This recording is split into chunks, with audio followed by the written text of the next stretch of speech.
Look at this view. Isn't it beautiful? तो पिछले एक हफ्ते में या 8 दिन में मैंने लगभग 1000 किलोमीटर बाइक चला ली। निकल के हो चुके 4 घंटे और आ चुका है वापी, और टोटल डिस्टेंस 255 किलोमीटर मेरा हो चुका है।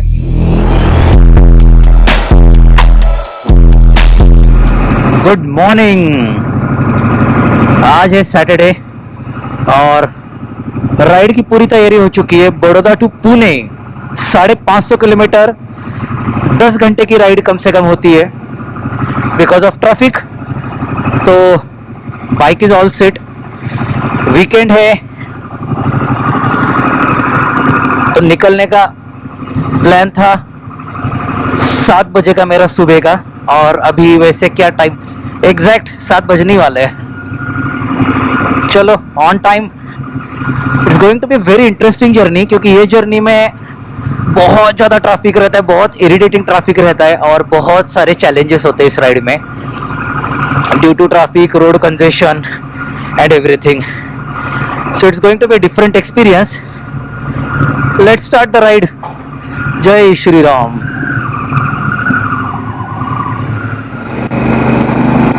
सात बज गए लेकिन अभी तक सनराइज नहीं हुआ है।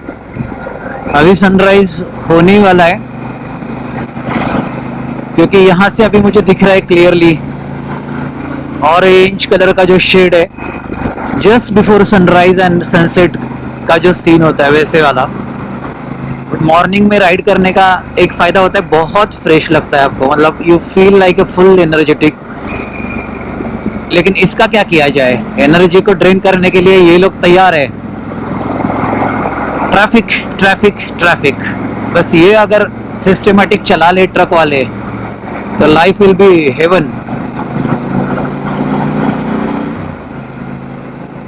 हर राइड के पीछे कोई ना कोई मोटिव होता है, कोई इंटेंशन होता है।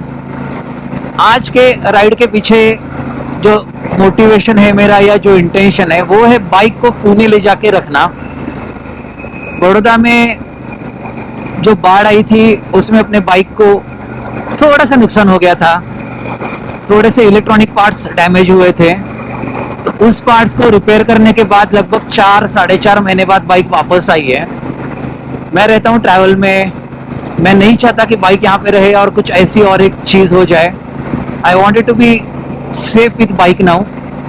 बाइक का काम हो चुका है। There are 1 or 2 errors. Fog lamp नहीं चल रहा है, बैटरी का एक लाइट जल रहा है, मतलब बैटरी का मल फंक्शनिंग दिखा रहा है, आइदर बैटरी डिस्चार्ज ऐसा दिखा रहा है। तो वो सेंसर एक बार चेक करवाना पड़ेगा। जब बहुत सारा इलेक्ट्रॉनिक काम होता है बाइक में तो ये चीज़ें होना आम बात है। 1 या 2 राउंड में मैक्सिमम टाइम चीज़ें क्लियर होती है। तो ये जाके अभी पुणे करवाएंगे। Just look at the sunrise, beautiful. 7:10 पे दर्शन हुए हैं। अपनी कृपा ऐसी बना के रखना, मतलब धूप कम रखना लंबे राइड पे, स्पेशली जब अभी समर शुरू हो रहे हैं। दिन का टेम्परेचर काफ़ी जाता है, और अभी मैं बड़ौदा से जो जा रहा हूँ यहाँ पे आजकल 34 या 36 डिग्री तक दिन का टेम्परेचर जाने लग गया है। 3 दिन पहले मैं चंडीगढ़ और होशियारपुर पंजाब में एक जगह है वहाँ पे था। वहाँ पे मस्त बारिश हुई, 10 से 11 डिग्री टेम्परेचर था। It was so pleasant, and दिन का 16 डिग्री तक जा रहा था। तो यहाँ पे मैं कल रात को पहुँचा हूँ ठंडी जगह से, और एकदम आज राइड पे निकला हूँ। तो I have to be careful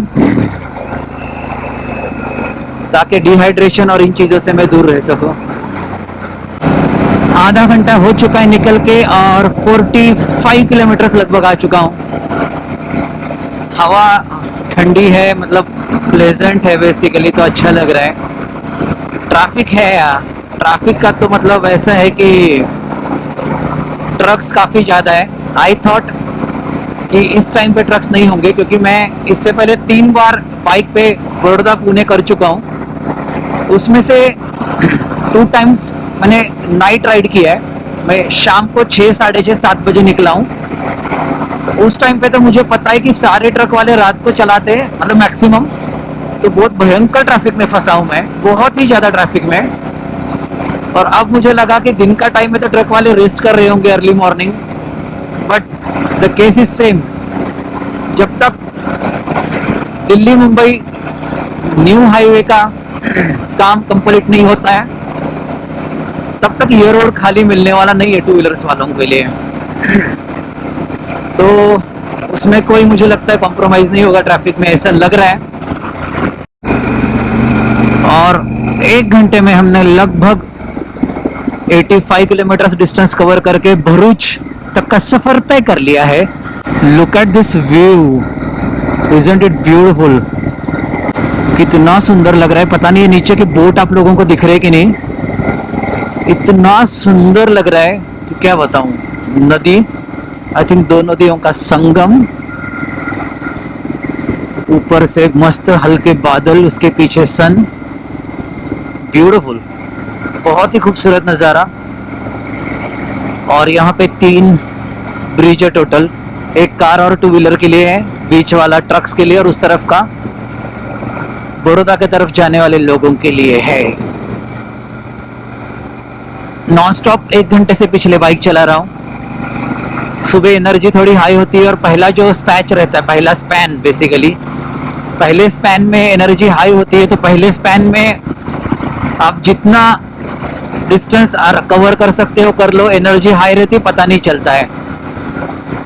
और तब तक ब्रेकफास्ट का भी टाइम होता है, तो ब्रेकफास्ट का लगभग आधे घंटे का ब्रेक हो जाता है, तो वापस बैटरी चार्ज हो जाती है। तो it is like the best thing to have it. देखा जाए तो 99 प्लस किलोमीटर कवर कर लिया है। और ये ब्रिज पे ट्रैफिक जैम है। भाई साहब तो रिवर्स ले रहे थे। बाइक होने का भी फ़ायदा नहीं हो रहा है क्योंकि इतना लेफ्ट साइड को चिपक के चल रहा है कि बाइक निकालने के लिए भी जगह नहीं है। ओहो, ये तो काफ़ी ट्रैफिक है, दूर तक ट्रैफिक दिखाई दे रहा है। हाँ, तो ब्रेकफास्ट के लिए भी रुका हूँ एक जगह पे। यहाँ पे फूड कोर्ट है बट पता नहीं क्या चल रहा है क्या नहीं चल रहा है। एक बहुत ही एवरेज ब्रेकफास्ट करने के बाद मैं वापस निकल चुका हूँ। मैं फ्लाईओवर से उतर के यू टर्न लेके वापस गया ब्रेकफास्ट करने के लिए। सोचा कि बहुत सारे रेस्टोरेंट्स, बहुत सारे कैफेज एक साथ है तो कुछ अच्छा खाने को मिलेगा। चाय और पोहा लिया लेकिन बहुत ही एवरेज था। कई बार ऐसा होता है, आपको अच्छा एक्सपेक्टेशंस रहता है खाने का लेकिन बिल्कुल अच्छा नहीं रहता है। पेट्रोल का या अपना जो टाइम है कैलकुलेशन का, उसमें थोड़ा सा ना टॉलरेंस रखना चाहिए क्योंकि चीज़ें अपने हिसाब से नहीं होती है जर्नी में। एंड सरप्राइजिंगली ब्रेकफास्ट करके भी 1 घंटा होने के बाद भी सूरत नहीं आया है, इतना ट्रैफिक। एक्चुअली जब आप बहुत दिनों बाद ऐसे राइड पे जाते हो, जैसे मैंने रिसेंटली एक बाइक जिस दिन मुझे डिलीवर हुई आफ्टर रिवर्क, मैं अहमदाबाद से सीधा चला गया था माउंट आबू। वो लगभग मेरी 550 किलोमीटर की राइड हुई है टोटल। आज एक दिन में 550 किलोमीटर की राइड होने वाली है। तो पिछले 1 हफ्ते में या 8 दिन में मैंने लगभग 1000 किलोमीटर बाइक चला ली। मतलब अभी पूरा वसूल करना है मुझे बाइक का। और अभी आप लोगों को पता है कि समर्स आर कमिंग, बट जो मेरे पुराने सब्सक्राइबर्स है जो इस चैनल पे भी है, उन लोगों ने मेरे वीडियोस देखे होंगे। मैं समर में भी बहुत हेवी राइड करता हूँ। मेरे को याद है मैंने हायाबुसा पे एक दिन में लगभग 680 या 700 किलोमीटर के आसपास चलाई थी। पीक समर में 40 to 43 degree temperature of south. मुझे गर्मी ठंडी उससे फर्क नहीं पड़ता, मुझे फर्क पड़ता है राइड करने के लिए टाइम मिलना चाहिए। तो वो चीज़ जो होती है कि राइड करना है, बाइक पे बैठने के बाद जो फील आता है, that is the next level. और इसी तरह मैंने अपना 180 किलोमीटर कंप्लीट हो चुका है। मेरे को बहुत से लोग पूछते हैं कि आप लगेज सेटअप कैसे करते हो। 5 मिनट्स लगते हैं सिर्फ इसके लिए। मैंने आपको इससे पहले भी बताया कि ये जो स्पाइडर वेब है या फिर इसको जो रोप है वो बहुत ही ज़बरदस्त है। उसके अकेले के सहारे सब कुछ पैक हो जाता है। आप देखोगे तो सब कुछ मैंने सिर्फ इन रोप्स के सहारे किया है। उसका सेंटर यहाँ पे रख दो, ये जो आपको दिख रहा है, और यहाँ से जो 6 1 2 3 4 5 6 जो निकल रही है वो 6 डायरेक्शन में लगा दो। और इसको जो है सैडल बॉक्स को यहाँ नीचे से मैंने उसको क्लिप कर दिया है, तो वो भी जगह से हिलता नहीं है। एनीवेज, बाइक कैसे लग रही है ज़रूर बताना। बहुत दिनों बाद एक साथ इतनी लंबी राइड पे निकला हूँ। थोड़ा सा ब्रेक लेता हूँ 110 किलोमीटर के बाद, ताकि एकदम थकान ना हो। कॉफ़ी पीते बर्गर खाते हैं, क्योंकि सुबह का ब्रेकफास्ट तो कुछ खास हुआ नहीं है।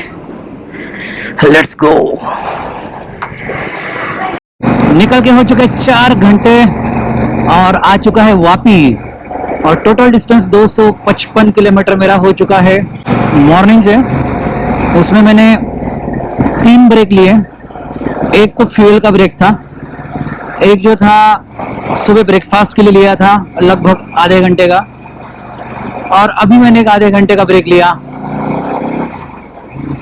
मैकडी में, रिफिल करा अपने आप को वापस। अब थोड़ा सा अच्छा लग रहा है, पेट में कुछ गया ऐसा। अच्छी कॉफ़ी पीने के बाद एनर्जी वापस आ गई।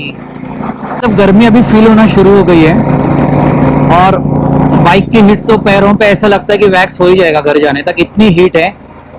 और बाहर का टेम्परेचर भी अगर आप देखोगे तो अराउंड 30-31 डिग्री दिखा रहा है टेम्परेचर। मतलब 11 बजे 30-31 डिग्री के आसपास टेम्परेचर चला गया है। बट बाइक चल रही है 100 के ऊपर, तो थोड़ा सा प्लेजेंट है। अगर स्लो स्पीड में चलती है तो बहुत गर्म होता है, राइडिंग गियर्स के साथ स्पेशली। गर्मी अभी पीक पे जाएगी थोड़ी देर में। मुझे 12 से 12:30 से 1:30 ब्रेक लेना है। मेरा कुछ कॉल है और 1-2 काम है, वो निपटाने हैं। उसके बाद आगे जर्नी कंटिन्यू करेंगे। आप लोगों को राइड में क्या करना पसंद होता है, या जब आप ड्राइव पे जाते हो लॉन्ग ड्राइव पे, तो कौन सी चीज़ें आप करना पसंद करते हो ऑन द वे? जैसे अच्छे ढाबे ढूंढ के खाना, मैप कंटिन्यूस देखते रहना। कुछ लोगों को आदत होती है कि हम जिस जगह से पास हो रहे हैं उसके बारे में पढ़ना, कि हम कहाँ से जा रहे हैं, उसकी क्या खासियत है या आसपास क्या है। वैसे आपका पार्टनर जब आपके साथ होता है, या आपका ट्रैवल बडी आपके साथ होता है, तो ये सारी चीज़ें बहुत ही ज़्यादा इजी हो जाती है। अकेले के लिए थोड़ा सा मुश्किल होता है, क्योंकि राइड करते वक्त ये सारी चीज़ों पे ध्यान नहीं दे सकते।